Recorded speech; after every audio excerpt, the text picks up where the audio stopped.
Кой е тук? Аз съм тук. Кой е в Сеул? Един единствен аз. Кой е той? Кой мъж? Аз имам много мъжи.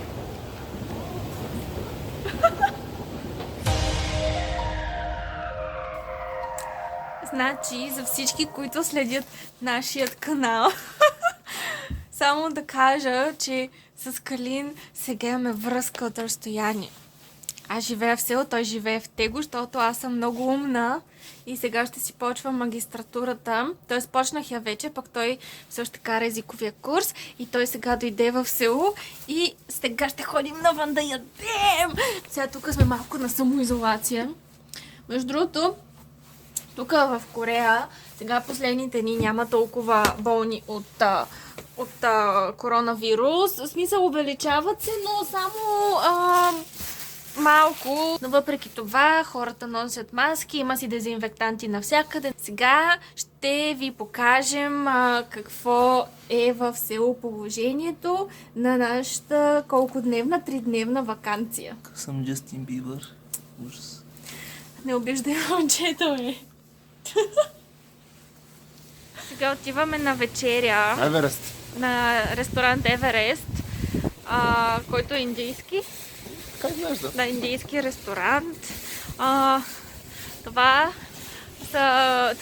моята хубава маска в момента е маска, която е изпратена от моята свекърва. Очаква от България с много любов. Донесена. Да, от Калин, той разбира се винаги трябва да получи похвала, да, и да се включи за нещо. Но да, благодаря ти, свекървички, да е Боже на всяка жена такава свекърва. С Калин дойдохме в ресторант за непалска кухня и това са само малка част от нещата, които си поръчахме. Това се казва нан, което явно е нещо като традиционна пърленка и си я поръчахме с чесън. Тук има бял рис и това как се казваше? Къри. Това е къри.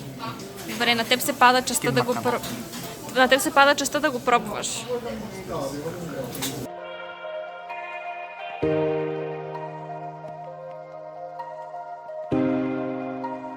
Пробвай, искам да видя. Ако стане нещо, ти да си първата жертва. Ма първо с ориза, да.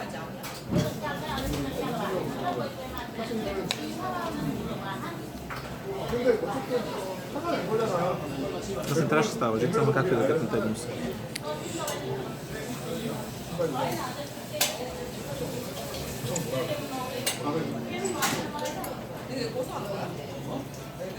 Лючи ли?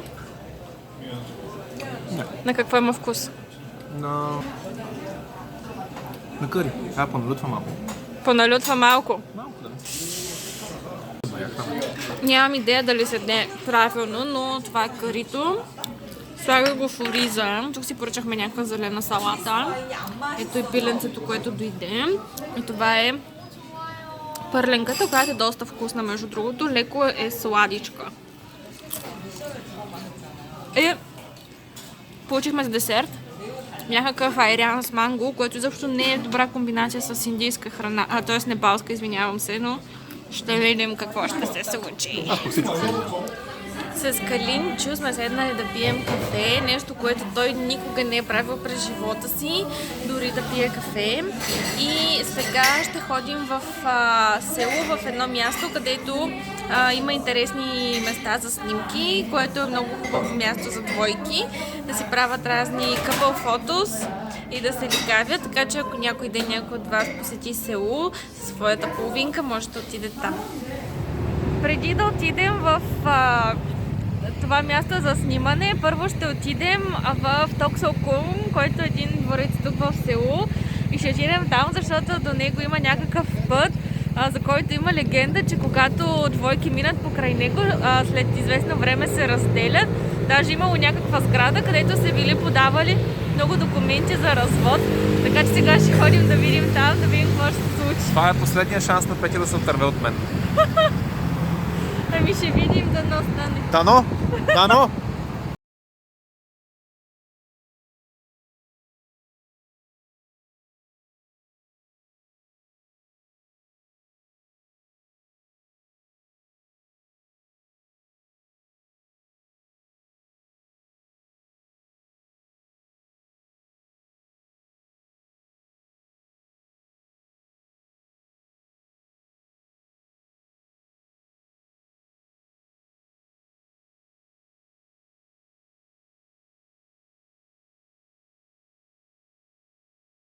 Та така, сега в момента сме в Токсокун, за да обиколим, да видим какво има. Да, тук има разни хора, които са облечени в ханбок, което е традиционната корейска дреха и се снимат. Няма толкова хора, но то е в момента като цяло 5:15, така че всъщност 5:15 е в момента.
Как ти се струва нашата екскурзия с корейските дворци? Много се радвам, че имаме възможността да видим през старите ни къщи, които, за съжаление, съм посещавал от много време. Да, от 3 века. Мислех да ти ги разкрия тези мои имоти, след като се оженим. Да ти разбра за тях преди това. Надявам се това да не ти промени мнението за мен, защото аз съм останал впечатлението, че ти не си златотърсачка. Така че... Да, аз не съм материалистка като теб. Точно така. Затова всички тези дворци, защото Си материалист. материалист, да. Да, сега се опитваме да намерим този така известен път. Калин, разбира се, му липсват каквито и да е влогър скилс. И само се разсейва и говори някакви неща, които после трябва много трудно да ги сглобявам и изрязвам. Така че сега се опитваме да намерим този път, да видим какво му пък толкова специалното. Ако изведнъж в този влог, този канал всъщност, изведнъж спрат видеята или има само от Калин и само от мен, значи сме се разделили. И представяш ли си както си вървим просто по този път, е така хванати за речичка и изведнъж сме просто някакви...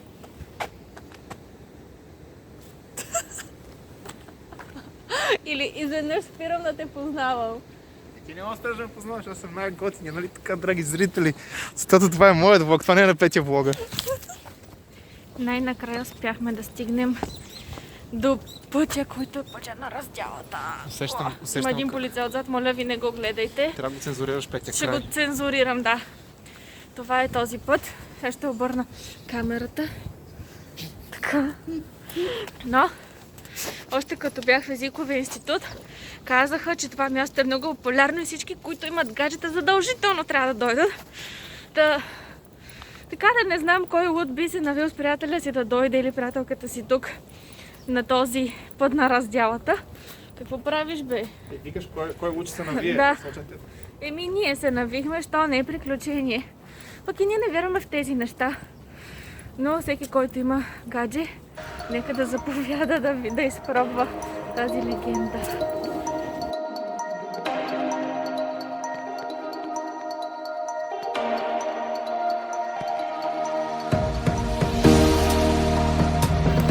Добре, нашата екскурсия днес от другия дворец се провали, защото ние, когато си купихме билета, не видяхме, че всъщност това е комбиниран билет, за да отидете до 4-те дворци в рамките на един ден.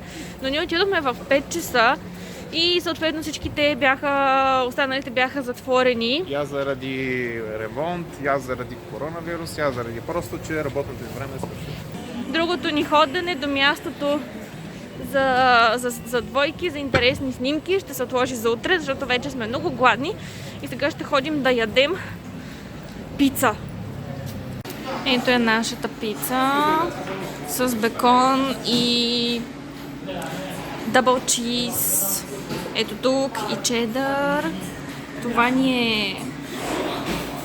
някаква кисела краставица, която между другото изобщо не ми харесват киселите краставички в Корея, но какво да се прави? И кола, защото трябва да има инфаркт, разбира се. И Калин най-накрая щастлив, че ще яде, нали така? Да.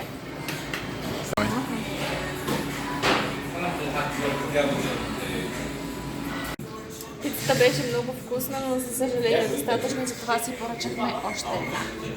Защото защо не?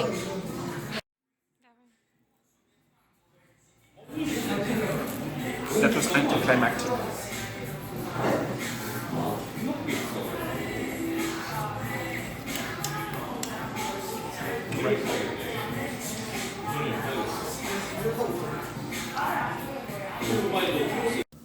Какво? Какво има тук? Значи от тук, от това, което аз виждам, има карита, някакви работи. Ти Кари каза, че не щеш нищо, че никога не си яла индийско кари. Бред. Райса. Снака се спешул. Момо, има момо. Момо, яде ли ти са момо? Не. А ти не знаеш дори какво е момо, Добре, няма ли някоя овчарска салата? Нема овчарска някоя салата. наденица с боб. Боб, ако имаше Петя... Мекици Боб, с ако сирене. имаше първи, щях да го намеря. Разбираш ли? Първо то ще да изкочи. Ти не си яла 6 месеца боб. Защо трябва ми напомниш такива тъжни факти, не мога да разбера. Нали, ужас. Супа! Салата! Ето има салати. Има зелена салата. Пише, че зелена. Ма дали Значи може да е просто някакъв треволяк.